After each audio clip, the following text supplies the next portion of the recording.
Hello students, आज हम 9वीं कक्षा के छठे चैप्टर रेखाएं और कोण की प्रश्नावली 6.1 के क्वेश्चन हल करना सीखेंगे। क्वेश्चंस मैंने पहले ही सोल्व कर लिए थे ताकि वीडियो ज़्यादा लंबा ना हो और कम समय में ज़्यादा काम हो सके। तो आइए शुरू करते हैं।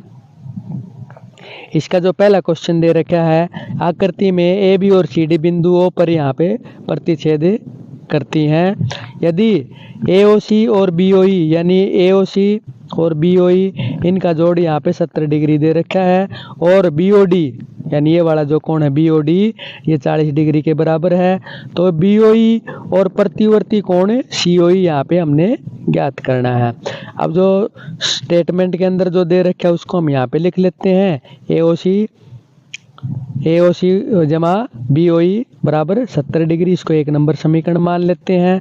और BOD बराबर 40 डिग्री है और BOD बराबर AOC होगा क्योंकि शीर्षाभिमुख कोण ये बराबर होंगे। तो BOD बराबर AOC है तो AOC का मान यहाँ पे 40 डिग्री आ जाता है। अब ये 40 डिग्री आने के बाद में जो पहला जो समीकरण है AOC और BOE जो 70 डिग्री दे रखा है, यहाँ पे हमें AOC का मान रख लेते हैं। AOC की जगह यहाँ पे 40 डिग्री रख दिया जमा BOE और बराबर 70 डिग्री और 40 दूसरी साइड में जाके घट जाता है। तो ये आ गया हमारे पास में BOE आ गया 30 डिग्री के बराबर। तो ये हमने BOE यहाँ पे निकाल दिया है। अब प्रतिवर्ती कोण COE निकालना है। अब ये जो कोण बनते हैं रैखिक कोण है, रैखिक कोणों का जोड़ होगा 180 डिग्री। तो हमारे पास ये आ जाता है AOC जमा COE और जमा BOE बराबर 180 डिग्री के बराबर हम यहाँ पे रख देते हैं। और AOC का मान हमने यहाँ पे 40 डिग्री निकाला है तो AOC की जगह यहाँ पे 40 डिग्री रख देते हैं जमा कोण COE और जमा कोण BOE यहाँ पे हमने 30 डिग्री निकाला है। तो इसको जब हल करते हैं तो 40 और 30 को जोड़ते हैं तो ये 70 आ जाता है। 70 जमा कोण COE बराबर 180 डिग्री और 70 है जो दूसरी साइड में जाके ये घट जाएगा तो COE का मान आ जाता है हमारे पास में 110 डिग्री। अब जो क्वेश्चन है इसके अंदर पूछा प्रतिवर्ती कोण COE। अब प्रतिवर्ती क्या होगा, जो कुल कोण बनता है केंद्र पर जो कुल कोण बनता है वो बनेगा 360 डिग्री का। ये कुल कोण बनता है यानी दो रेखाएं जब प्रतिच्छेद करती हैं तो ये कुल कोण बनेगा 360 डिग्री का। तो प्रतिवर्ती जब हम निकालेंगे तो 360 डिग्री में से इस कोण COE का मान यहाँ पे हम घटा देते हैं। तो प्रतिवर्ती कोण COE आ जाता है 250 डिग्री। इसका अगला क्वेश्चन है, आकृति में रेखाएं XY और MN बिंदु O पर प्रतिच्छेद करती हैं। यानी XY और जो MN है ये बिंदु O पर यहाँ पे प्रतिच्छेद करती हैं। यदि POY यानी ये जो कोण है POY ये 90 डिग्री है और A अनुपात B यानी इन दोनों कोणों का अनुपात है ये 2:3 है तो हमने यहाँ पे C का मान निकालना है। अब देखिए POY यहाँ पे यानी POY है जो ये 90 डिग्री दे रखा है और A अनुपात भी 2:3 है तो इनको हम A और B के मान यहाँ पे मान लेते हैं। A मान लेते हैं यहाँ पे 2x डिग्री और B मान लेते हैं 3x डिग्री। अब ये जो कोण बनते हैं ये रैखिक कोण है, रैखिक कोणों का जोड़ होगा 180 डिग्री। जब हम इन तीनों कोणों को जोड़ते हैं तो 180 के बराबर यहाँ पे रख देते हैं इनको।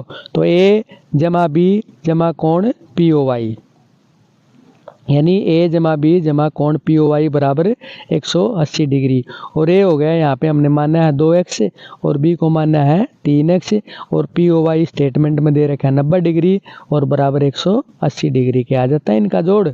और इसको जब हल करते हैं तो 2x और 3x को जोड़ते हैं तो 5x आ जाता है जमा 90 बराबर 180 डिग्री और 90 दूसरी साइड में जाके जमा वाली संख्या घट जाएगी दूसरी साइड में तो 5x बराबर 90 आ जाता है और x का मान यहाँ पे आ गया 18 क्योंकि जो 5 है 2 गुणा वाली संख्या दूसरी साइड में ये भाग में चली जाती है। अब x का मान 18 आने के बाद बाद में यहाँ पे हमें बी का मान निकाल लेते हैं। तो बी का मान आ जाता है यहाँ पे 54 डिग्री, क्योंकि 3 गुणा एक्स का मान 18। अब बी का मान आने के बाद में जो बी और सी है ये भी एक रैखिक युग्म बनाते हैं, तो बी और सी का जोड़ भी 180 डिग्री होगा। तो यहाँ पे बी और सी का जोड़ 180 डिग्री के बराबर रख देते हैं हमें, और बी का मान यहाँ पे हमने 54 डिग्री निकाला है। तो 54 जमा सी बराबर 180 डिग्री, और 54 है जो दूसरी साइड में जाके घट जाएगा, और ये आ जाता है सी का मान हमारे पास में 126 डिग्री के बराबर। अब इसका अगला क्वेश्चन है, आकृति में यदि कोण पी क्यू आर यानी कोण पी क्यू आर बराबर कोण पी आर क्यू है, तो सिद्ध कीजिए कि कोण पी क्यू एस बराबर कोण पी आर टी होगा। तो यहाँ पे ये दे रखा है कोण पी क्यू आर बराबर कोण पी आर क्यू, इसको हम यहाँ पे एक समीकरण मान लेते हैं, स्टेटमेंट में दे रखा है। और पी क्यू आर और पी क्यू एस का जो जोड़ है ये 180 डिग्री होगा, क्योंकि ये रैखिक युग्म बनाते हैं। इसी प्रकार कोण पी आर क्यू और पी आर टी इनका जोड़ भी यहाँ पे 180 डिग्री होगा, क्योंकि ये भी रैखिक युग्म बनाते हैं। अब समीकरण नंबर जब हम 1 और 2 में तुलना करते हैं तो क्या होगा, पी क्यू आर की जगह अगर हम पी आर क्यू लिख लेते हैं यहाँ पे, तो ये आ गया हमारे पास में पी आर क्यू यानी कोण पी आर क्यू जमा कोण पी क्यू एस बराबर 180 डिग्री। इसको हम 4 नंबर समीकरण मान लेते हैं। अब तो 3 और 4 समीकरण में जब हम तुलना करते हैं तो क्योंकि ये दोनों ही समीकरण 180 डिग्री के बराबर हैं, तो इनकी लेफ्ट साइड है जो आपस में ये बराबर हो जाएंगी। अब पी आर क्यू है, यहाँ भी पी आर क्यू है और यहाँ भी पी आर क्यू है। जब हम इनके दूसरी साइड में लेके जाते हैं तो ये पी आर क्यू दूसरी साइड में जाके घटा में हो जाता है और ये कैंसिल हो जाएगा, यहाँ पे विपरीत चिन्हों वाले समान पद। तो हमारे पास ये आ जाता है कोण पी क्यू एस बराबर कोण पी आर टी, और यही हमने यहाँ पे सिद्ध करना है। अब इसका अगला क्वेश्चन है, आकृति में यदि x जमा वाई बराबर w जमा z है तो सिद्ध कीजिए कि ए ओ बी एक रेखा है। यानी x जमा वाई बराबर w जमा जेड है, यानी इन दोनों कोणों का जोड़ बराबर इन दोनों कोणों के जोड़ के बराबर है। तो ये सिद्ध करना है कि ए ओ बी एक रेखा है। अब देखिए x जमा वाई बराबर w जमा जेड, इसको हम एक नंबर समीकरण मान लेते हैं। और जो ये कोण बनता है इन सभी कोणों का जोड़ होगा कितना होगा 360 के बराबर। तो इसको हम 360 के बराबर लिख लेते हैं सभी कोणों के जोड़ को, और इनको मान लेते हैं हम 2 नंबर समीकरण। अब x जमा वाई बराबर w जमा जेड है, तो जब दोनों समीकरणों की जब हम तुलना करते हैं तो यहाँ पे x जमा वाई की जगह हम w जमा जेड रख लेते हैं, या w जमा जेड की जगह x जमा वाई भी रख सकते हैं। तो हमने यहाँ पे w जमा जेड रख लिया है। अब यहाँ पे आ गया हमारे पास में 2 इंटू डब्ल्यू जमा जेड, यानी 2 बार w हो गया और 2 बार z हो जाता है बराबर 360 के। और जो गुणा वाली संख्या दूसरी साइड में आ जाती है भाग में, और w जमा जेड आ गया हमारे पास में 180 डिग्री के बराबर, यानी w जमा जेड 180 डिग्री के बराबर आ गया। अब क्योंकि ये एक रैखिक युग्म है, अगर रैखिक युग्म है तो ए ओ बी क्या बनेगा, यहाँ पे एक रेखा बन जाती है। अब इसका अगला क्वेश्चन है, आकृति में पी ओ क्यू एक रेखा है, पी ओ क्यू एक रेखा है। किरण ओ आर पी क्यू पर लंब है। किरणों ओ पी और ओ आर के बीच में ओ एस एक अन्य किरण है, तो सिद्ध कीजिए कि कोण आर ओ एस बराबर 1/2 इंटू कोण क्यू ओ एस घटा कोण पी ओ एस है। अब देखिए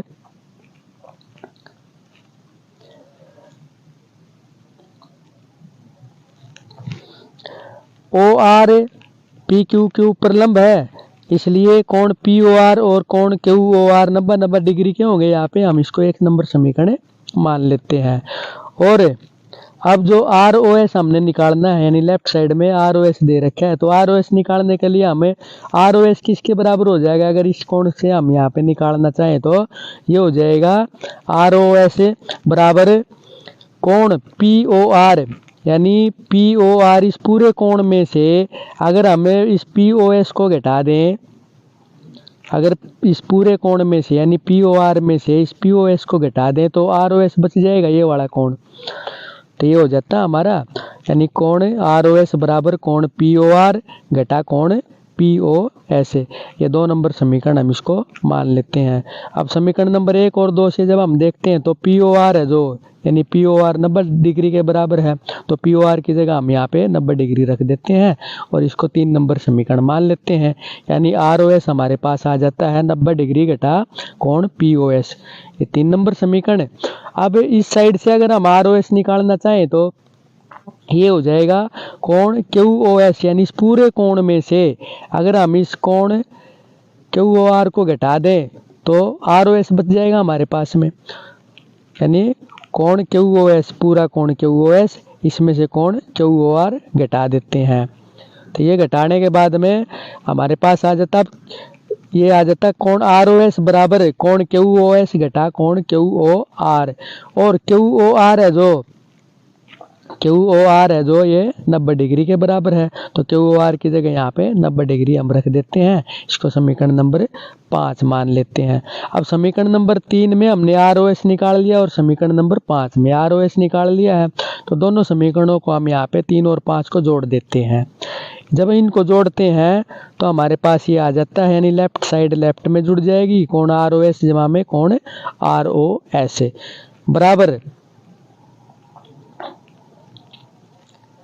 बराबर हो जाती है ये 90 डिग्री घटा कोण पी ओ एस, 90 डिग्री घटा कोण पी ओ एस जमा कोण क्यू ओ एस घटा 90 डिग्री।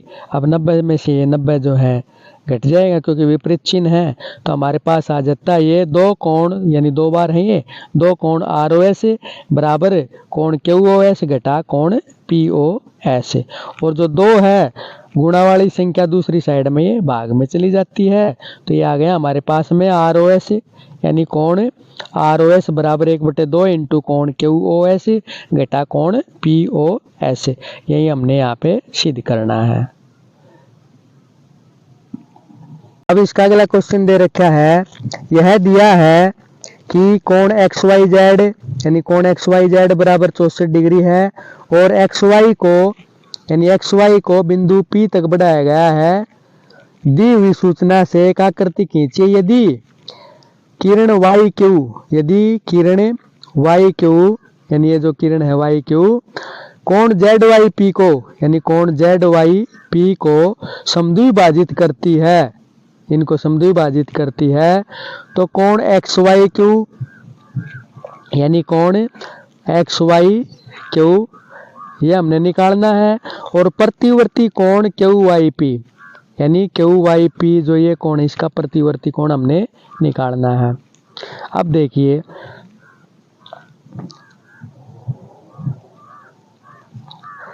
एक्स वाई जेड यहाँ पे 64 डिग्री के दे रखा है, यानी एक्स वाई जेड 64 डिग्री के दे रखा है। अब एक्स वाई जेड में अगर हम यहाँ पे कोण पी वाई जेड को जोड़ दें, यानी इस कोण को जोड़ दें, तो ये 180 डिग्री के बराबर हो जाएगा क्योंकि रैखिक युग्म बन जाता है। तो जब हम इसको हल करते हैं तो ये आ जाता है हमारे पास में कोण पी वाई जेड जमा एक्स वाई जेड का मान, जो कोण एक्स वाई जेड का मान 64 डिग्री स्टेटमेंट में दे रखा है और बराबर 180 डिग्री के, और पी वाई जेड आ जाता है यहाँ पे 64 जो दूसरी साइड में जाके घट जाता है, तो कोण पी वाई जेड आ गया यहाँ पे 116 डिग्री के बराबर, यानी कोण पी वाई जेड है जो हमारे पास 116 डिग्री के बराबर आ गया। अब ये दे रखा है कि जो किरण वाई क्यू है इस कोण को समद्विभाजित करती है, पी वाई जेड या जेड वाई पी इसको हम नाम दे सकते हैं, और इसको जब समद्विभाजित करती है तो इसका मतलब क्या हो गया, इसको हम 2 से भाग कर देंगे इस पूरे कोण को, यानी इस कोण का मान भी आ जाएगा, इस कोण का मान भी आ जाएगा, तो 2 से भाग करने के बाद आ जाता हमारे पास में 58 डिग्री के बराबर।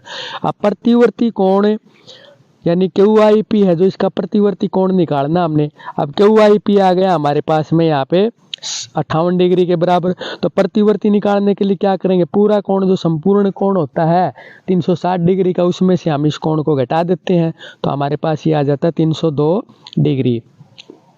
और कोण एक्स वाई क्यू जब हम निकालेंगे तो कोण एक्स वाई जेड में जो हमारे ये मान आया है क्यू वाई जेड का 58 डिग्री, ये हम यहाँ पे जोड़ देते हैं। तो ये जोड़ने के बाद ये आ जाता है एक्स वाई क्यू का मान 122 डिग्री के बराबर।